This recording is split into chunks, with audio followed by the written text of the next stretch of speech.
Isoni boshqa ko'rmasligimga ishongim kelmayapti.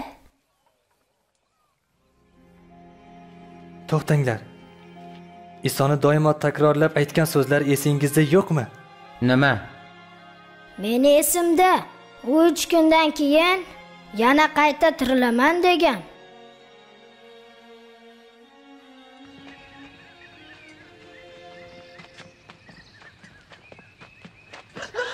Qaranglar, toshni olishibdi.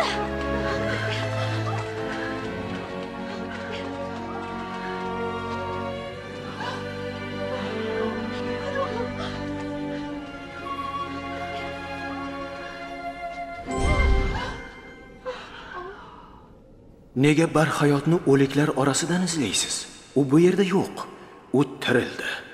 U hali Jaliliyadaligida inson o'g'lining gunohkorlar qo'liga topshirilib, hojga mixlanishi va 3-kuni tirilishi lozim deb sizlarga aytganini eslang.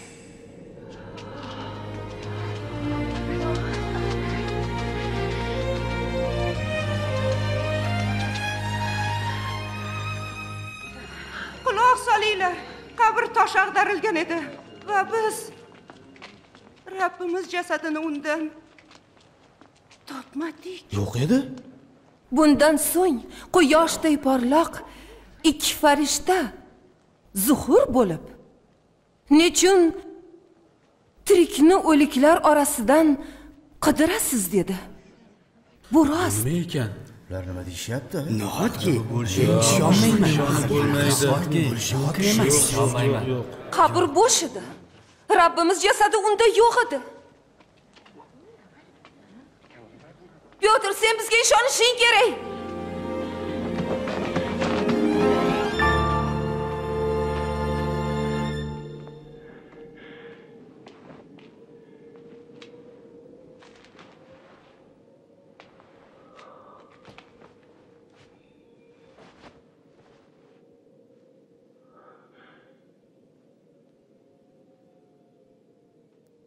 Rabbimiz haqiqatdan tirildi.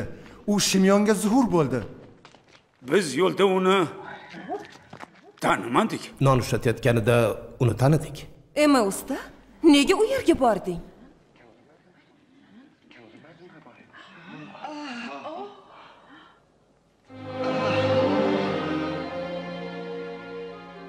Omon bo'ling.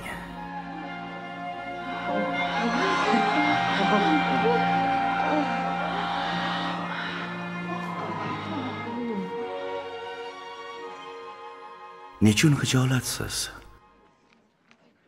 Va nega bunday o'ylarga borasiz? Qo'l oyog'imga qarang. Bu men o'zimman-ku. Tegib ko'ring va anglaysiz. Chunki ruh vujud va suyaklarga molik emas. Sizlar bilan birga bo'lganimda aytganlarim ro'yobga chiqdi. Musoning qonuni qadimgi payg'ambarlar kitoblari va Davudning zaburlarida men haqqimda Masih azob chekib o'liklardan tiriladi deb aytgani sodir bo'ldi. Va uning haqqi Quddusdan boshlab Tavba orqali hamma gunohlar kechirilishi voizlik qilinadi. Siz bunga guvohsiz. Xalif menga birinchi marta Iso Xudoning o'g'li deganida ishonmagandim. Lekin Iso qilgan ajoyib mo'jizalarini ko'rdim va Xudoning sevgisi haqida ta'lim berganini eshitdim. Yana ular Isoga qilishgan yovuzlikni ko'rdim. Uni kaltaklashdi. Ular uni xochga mixlashganini ko'rdim. U o'ldi. Ular qanday qilib jasadni xochdan tushirib olib ketishganini ko'rdim. Lekin Isoni yana ko'raman deb o'ylamagandim. Keyin mo'jiza ro'y berdi. Xudo o'z va'dasini bajardi. U Isoni hayotga qaytarishni va'da qilgandi. U bizga shunday dedi: Agar Iso Xudoning o'g'li ekaniga va u biz uchun o'lganiga ishonsak, u bilan abadiy birga yashaymiz. Men xursandman, chunki shuni istayman. Mana, bor hikoya shu va hammasi rost. Siz Xalif, Yoel, Natan va Benyamin bilan birga Iso kimligini ko'rdinglar. Siz Iso Xudoning ruhiy o'g'li ekanligini tan olishimni guvohi bo'ldingiz. Uni hayotimga taklif qildim. Sizga ham bu haqda o'ylab ko'rish vaqti keldi. Iso hozir sizni kechirishini istaysizmi? Tushunmayman.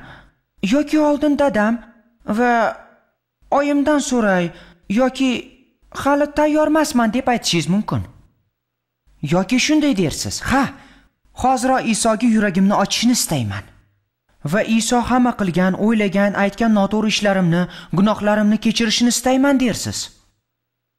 Siz unga sen bilan abadiy yashayman deyishingiz mumkin.